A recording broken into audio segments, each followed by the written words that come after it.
Welcome everybody to another great episode of the Beyond Normal podcast. I'm your host, Kenny Groom. We have a very special episode and guest. For those that have been following our journey, we have been connecting at an incredible co-working space by the name of Alchemy Coworking here in the Charlotte, North Carolina area. I've been meeting some incredible individuals, and so for this episode, I think this is a little bit different than where we normally typically go. Where we're highlighting there's a primary focus just on business. Yeah. But I've been connecting with some incredible creatives.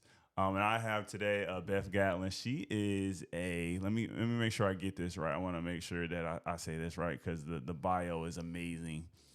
Beth is a soul singer who's influenced by some really incredible singers that we all grew up listening to, but she's doing some really amazing things in my local area and thinking about like how she can really build out her brand. You've got some focus on the nonprofit space as well that we're definitely going to touch on today. But without further ado, Beth, how are you doing today? I'm great. I'm happy to be here.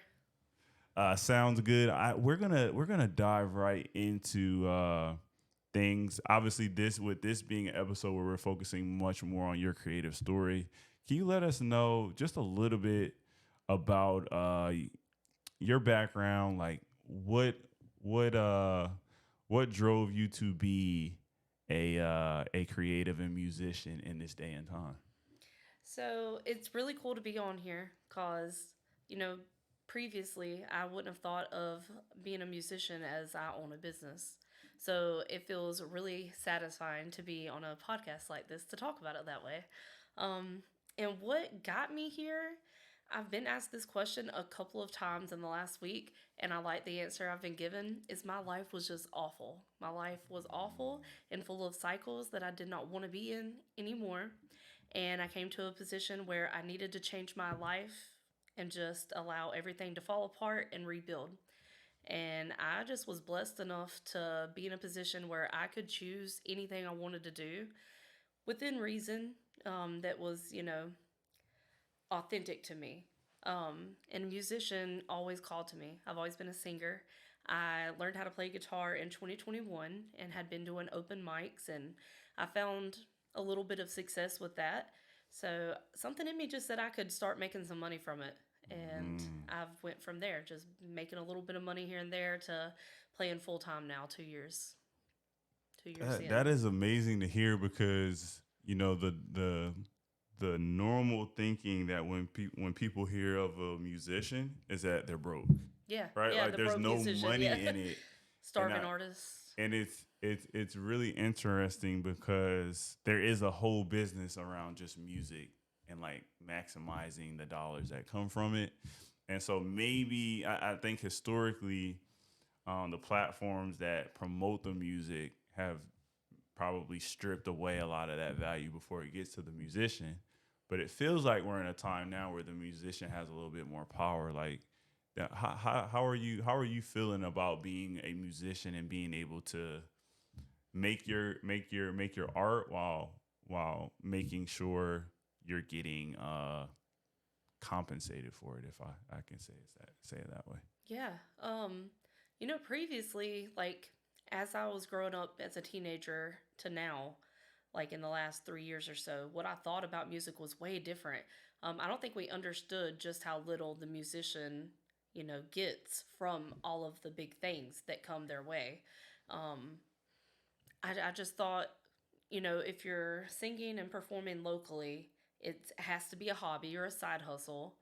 And there was not, any direction unless you went to places like Nashville and, sought that journey to become famous. It was go big or nothing. Mm-hmm. And I mean, am I making what I want to make right now? No. But what I'm seeing are doors opening to places I didn't realize were there. It's not just about being a musician. It doesn't have to just be about being a musician. Like I can be a figure in the community, and like I have a whole creative drawer full of ways Mm-hmm. to be of service in the community. And I just happen to get started with musicianship, and that gives me so many opportunities for like communities. And I go visit, what is it called, Hope Haven in Charlotte. I'm able to Mm-hmm. go and sing there, and not everything pays, but it opens up more doors for more opportunities that do pay. So Mm-hmm. there's just a networking group like Alchemy. For sure, for Yeah. sure. A shameless plug there. I'm not mad at it. I think it. What you're really speaking on is the time we're in now. It used to be like you said, you'd have to go to like a Nashville or like a New York to have, or like a LA to have like the what the end goal of like the glitz and the glamour. Yeah. Um, it feels like now the technology and just where we're at now with music is really this like global community, right? Like Yeah. people can embrace your music here locally in where we're at, right, Yeah. in the alchemy space, Yeah. or they can connect with it, on the opposite side of the world. Yeah. And so that's amazing to see some of these shifts occur where in the past the artist didn't necessarily their music. I think the music was still traveling worldwide, but it was like the artist wasn't even aware of how big their impact can be, if that Yeah. makes sense, right? Like social media set it up to where we can control our impact enough to feel empowered. And I mean, you never know if you're going to go viral. You can buy some views and followers and things, but you can watch your impact grow and see what works and come at different angles. And have I went viral? No, not by any means. But I think what it is that we feel like artists right now, at least I do, I feel passionate and hopeful, and success feels obtainable. Mm. Like reaching out to my community and growing in my community has empowered me to be able to see what I can do to branch out into our region, our state, like out of country even. Mm-hmm. And like you're saying, like there's roads now to go, like you could go viral on TikTok.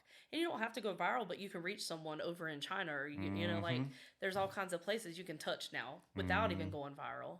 So Mm-hmm. yeah, lots of doors that I never thought about. That's interesting. So now that there's some parallels there as you were just talking, that I want to touch on first around the business owners. I think now in terms of like their brand and like promoting what they're doing, they're having the same struggle. Like it's almost like everybody has that experience now that an artist has, where it's like, how do I maximize and ensure the most people are hearing what I'm creating? Yeah. Business owners now, whether they have a business on Main Street, right?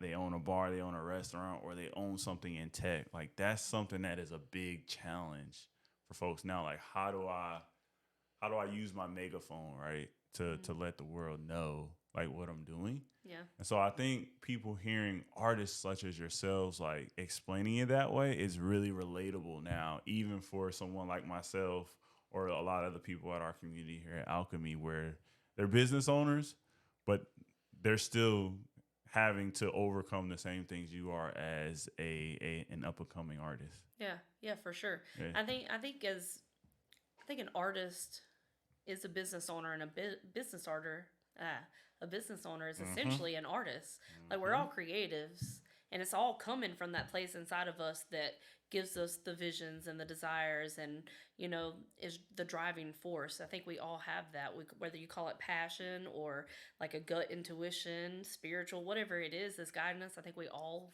find that common source within us.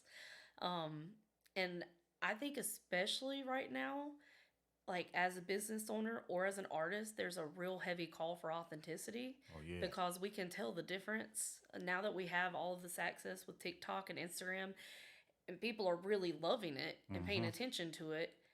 We can tell when it's fake. We can tell when something's off, even if we can't put words to it. Something's off, within. Like we can just feel the lack of authenticity, and with authenticity comes like this beautiful way to sort of show the best parts of ourselves, but it's still truthful. And it's almost like empowering in a way, like on your own personal journey. Everything just comes together and it lets you be you. And Mm-hmm. there hasn't been another time that I know of that that's been possible, like on the internet. Yeah, for sure. Yeah. So you threw a word out there, which was that stood out to me was authentic, Mm-hmm. and that's a very powerful word. And you touched on this earlier as well, where you were speaking to just your life experiences, what it was. And it seems like that is a common thread for musicians, right? To take something that's could be an uncomfortable experience in life, some of the pain that you've experienced, and then make it into something that's authentic, that's relatable to people. Yeah. So, can you talk about a little bit about, if you don't mind, some of the experiences in your life that you may be drawn for inspiration now, Yeah, for right? Even sure. if they're, at the time it may have not necessarily been something you thought the best of that experience itself, but now it's allowing you to make incredible music. Yeah, plenty of things. Um, so I recently published a little ebook called "Glow Up Girl: Your Guide to Mm-hmm. Authenticity." So I'll just go back to some things I wrote in there. It's a short, like 15-20 minute read, but in it you get my story, the gist of it, the real like heavy hitters of my life, and I talk about in the summer of 2018 where I was just overcome with mental health crisis. Just depression really took over everything. I was working as a manager. I was a mom to two. I was in a very toxic relationship, and just everything crumbled. And essentially, I said, "Bye. I got to go figure this out, or I'm gonna kill myself." And I Mm-hmm. hadn't told anybody anything at that point. It was the first time anybody knew something was really wrong, and so I end up getting on drugs. I go on this drug binge for a while. Um, and I just thought I was meant to die. Like, just depression really had its grip on me. And, there's years of different up and down traumas and little and big traumas and, things that could explain it. But we all have our baggage, right? Well, the Mm-hmm. baggage just got too much. And in that is where I just, right as right as I felt like I was at rock bottom and like the grave was just being dug, I just found something within inside of myself. It was just the first time I was able to turn things around and say like, "Oh, I am worthy of a different life. I don't have to stay stuck." Mm-hmm. And so as soon as I turned around and started seeing the light in whatever situation came, I was homeless. I was essentially a drug addict. I hadn't been arrested or anything, but I was on my way to either dying or getting arrested because I was making poor choices. It was just, I could turn my head and see the positive side of where I could go for the first time. So I was able to say no. I was able to ask for help, from the right people that could give me the little start that I needed. And from day one of that journey, I started writing songs. And I didn't know how Mm. to play guitar. I didn't know, I had no dreams that I would allow myself to ponder on when it came to music. But from day one, I started writing songs. And then I had a lot of growing to do at that point, coming off drugs and understanding how to take care of myself mentally. And from 2018 to 2021, I was continuing to kind of, lean on the songwriting here and there when it would come. And it's funny because as soon as I said, I'm going to really pay attention to this gift, everything changed. That same year when I decided that creativity, deserves a little attention. And it was really just to cope. As soon as I did that, everything changed. I was able to get out of the toxic relationship. It's like something clicked in my mind when I decided to do something authentic to me that was, from that creative place that a lot of people probably want to ignore because there's way more important things, right? But as soon as I said yes to that, it's like something clicked inside of me and showed me the way out and to what I was feeling called to do, which essentially was music. Mm. Yeah. And those songs I still sing. Some of those songs that I wrote before I could even play guitar, I have recorded and released. That's awesome. Yeah. That's awesome taking that experience there. And I appreciate you being vulnerable with us and sharing that part of your life and Yeah. how you were able to make it into what you're doing now. Yeah. I'm curious with the writing the book. Like what how does that process compare for you to writing music? There's like a very similar feeling. I'm a feeling person more than I'm a words person. And so hopefully I can convey what I really feel. Um, and essentially, it just like flows out of me. I'm a little bit hippie, a little bit woo woo and a lot spiritual. And it just feels like a God thing, honestly. Like it just comes through me because, like I can think thoughts, especially knowing my anxiety and how that attacks my thoughts and gives me all of these negative, ideas. Um, there's a difference in when those thoughts come than when something comes from like my gut or my intuition or the Mm-hmm. creative flow.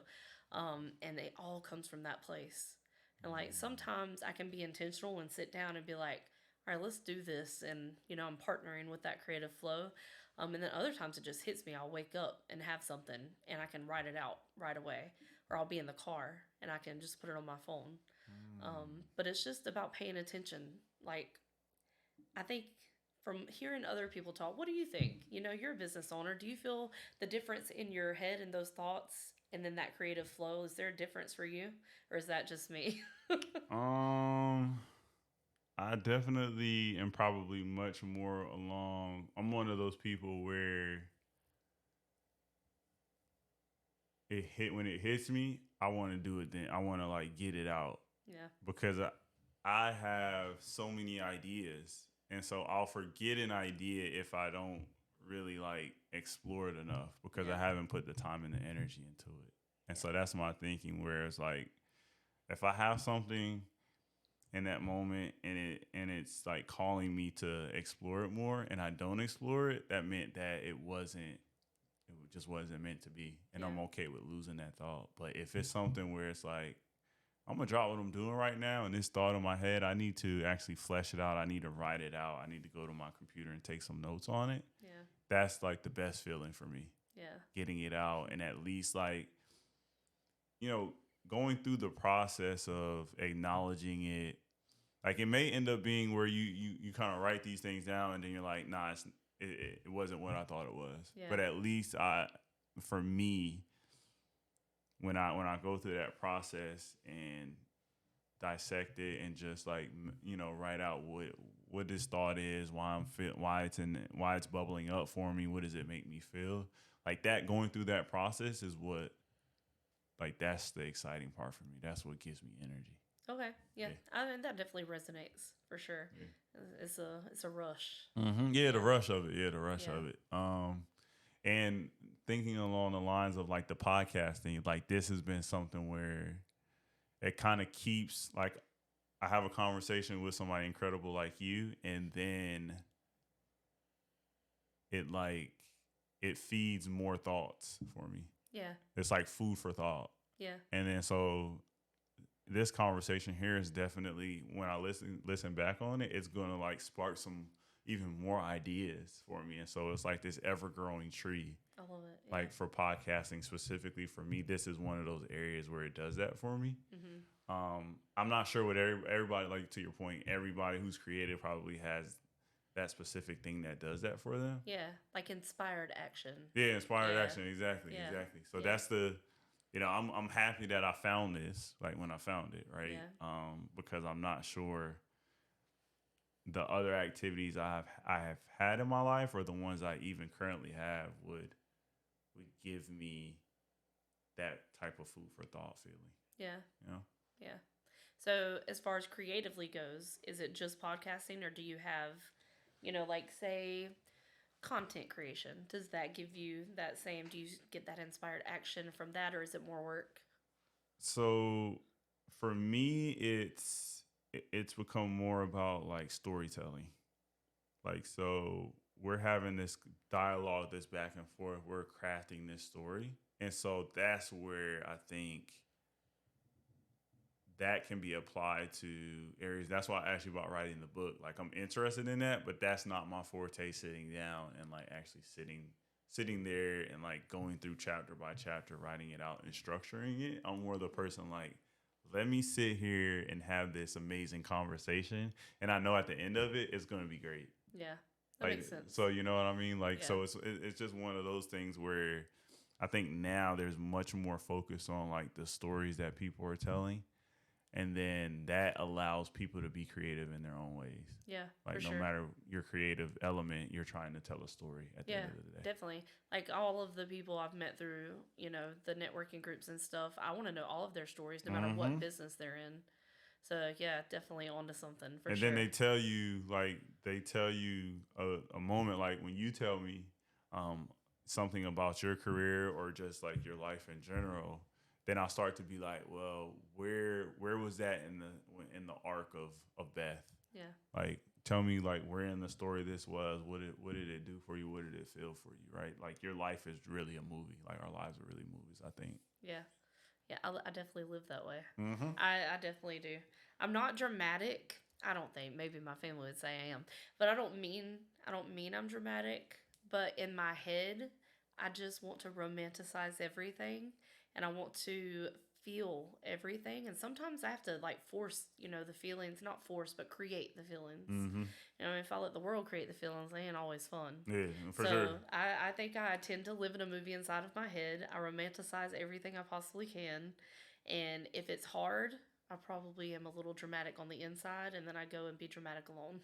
Mm. Let the hard pass for a little bit in my alone time, and then go back. So let's talk a little bit about. You touched on it earlier about you just said a word romanticizing, and you touched on like dreaming or Mm-hmm. earlier a little bit. So I'm curious, like what, like you spent that time in that period in your life, 2018. Like you had some thoughts, you had some dreams, and now you're manifesting those. I'm curious, like what are you dreaming about now in terms of where you'll be in I'm the so future? excited to answer. I'm dreaming. I mean, there's some details for sure that I would love to happen, but I think now I'm about to turn 34 in May, and one thing that I've learned is it doesn't have to be my way. I don't care if things happen the way that I envision them. Mm-hmm. I just have a vision because I gotta at least have a direction to go, right?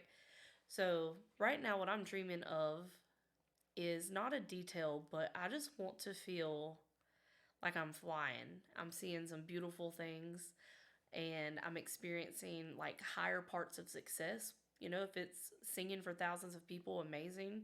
If it's doing what I'm doing, but it's just being able to fund my life, even better because I love my life right now. Mm-hmm. I love working like locally and regionally and just building this beautiful community I get to see every week. It's amazing. Um, so if I lived like this and I could just fund everything I need to fund, I'm great. But I wouldn't Mm-hmm. mind traveling the world and incorporating more books. I wouldn't mind speaking, specifically on my story to like large rooms full of people. I think if I could do anything differently right now, it would be more intentional on sharing my story through my music and having, the light on all of me, not just having to separate it. Sometimes I get to talk and that's great, and I don't want to force those opportunities just yet. I'm working on some ideas maybe that'll help that, but I have this like show inside my mind that I'm hoping to create where I'm singing and sharing, and there's inspiration and lessons to learn. But I feel like, emotionally, there's something beautiful and powerful about feeling someone else's healing. And I Mm-hmm. have like a whole full circle thing to offer, and maybe someone else can experience that. And whether it gives them hope or maybe, truly helps them heal in that moment, whatever, I think there's some powerful things in sharing that side. So I'm looking to share that a little bit more.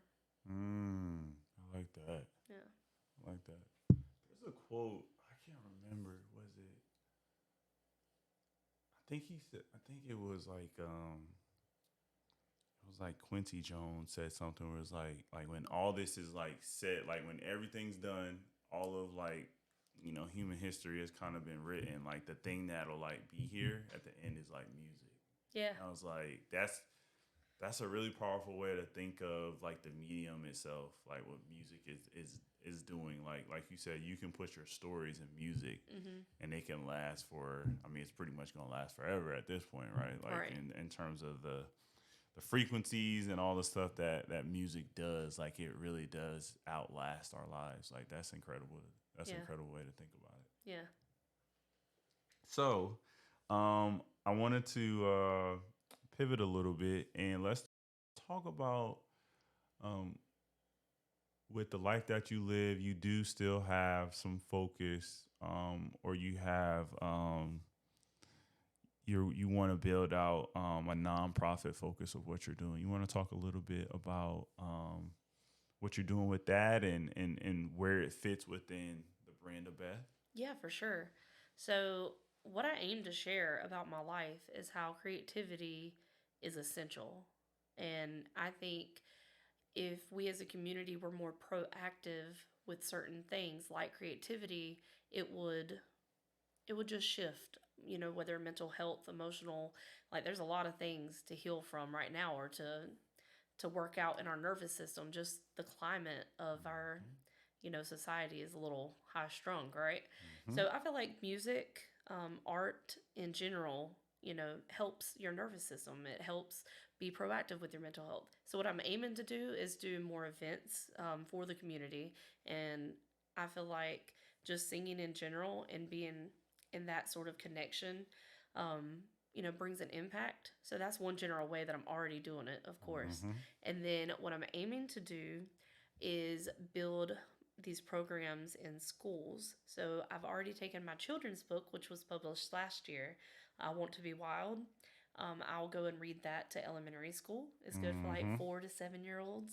And then I have a song I sing, and it's talking about how to be wild, but there's like an acronym, and it teaches them essentially to be self aware and how to be positive about their trying new things Love and it. getting in touch with that creativity inside of them. So I want to have that program be able to grow and go to more and more schools.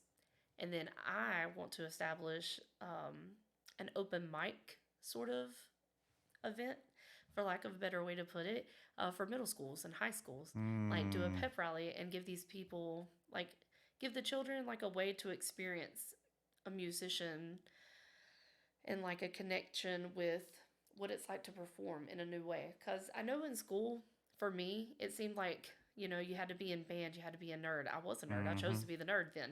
But it was like, nerdy to be involved with music. You had the musical Mm. theater, stuff like that. And I just want to be able to show another side and offer, positive impact where you essentially have the starving artist or the alcoholics and the drug addicts get a lot of flack. Musicians get a lot of flack for that because you're in a bar a lot and stuff like that. Mm-hmm. And for me, I've even gotten side-eyed by people who have that. And for me, I've just that idea about an artist because I represent things like that. So like, you're in bars,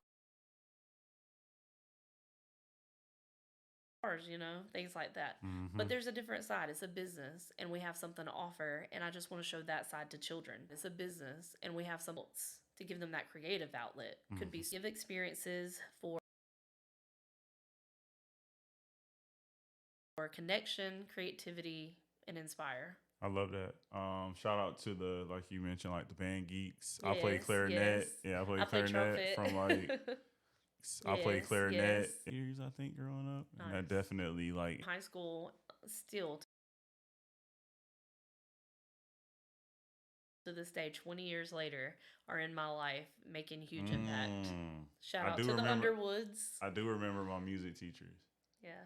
for sure. I mean, they're still doing stuff in the community, retired. I bet, yeah, I That's bet. how the people in music are passionate. Mm-hmm. People are like, there's some hurt people, and I hope that I get to help some of those hurting people. But there's hurt people everywhere, and it's not musicians, and it's not artists. So like, there's just people in music are special, and we're real passionate, and we're gonna keep going. Got it. Yeah. So, in closing, I want to thank you for coming on the platform. I don't normally have the opportunity to interview just straight out creatives and musicians, and so I appreciate you coming on our platform. This has definitely been insightful for me, and I think our audience they'll be able to really translate, like you said, like we all have a story to tell, like at the end of the day, and how you own it. Like there is no wrong way besides just owning it. Yeah. And I appreciate you. I feel like that was a common theme in the examples that you've given us on this conversation. But in closing, I want to pass it to you. two things. How can listeners tap in? What's the best way to tap in with your brand and all the things you're doing? And then that closing thought that you want our listeners to leave this conversation with. Okay. So you can find me on bethgatlin.com. You can find me on all social media platforms under Beth Gatlin Music. Gatlin. Nobody ever knows how to spell Gatlin.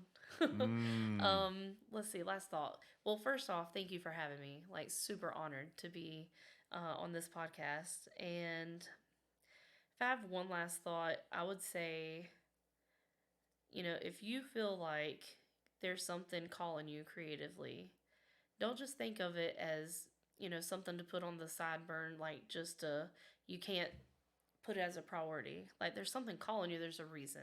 Even just to write it out, there's a reason. Get it out of you. I heard Brene Brown speaking Mm-hmm. today, and that's what I'll leave you with. She said creativity left unfinished, left what's the word? If you don't pay attention to it, it's not benign. Like it will metastasize. How do you say that? Metastasize, Oh, I think I know what you're saying. and it'll manifest as depression, Mm-hmm. anxiety. It's gonna be something negative. Whereas all you got to do is pay a little bit of attention, and it's got something for you. Mm. Just pay a little bit of attention. I believe in it. I believe in you, whoever you are. I think that's worth paying attention to. Yeah. Either way it grows, Yeah, you determine which yeah, way it grows. yeah. I love that. Well, thank you for leaving us on that thought, food for thought for our listeners to close out with. And for those that have been tuning in, thanks for tuning in to another great episode of the Beyond Normal podcast.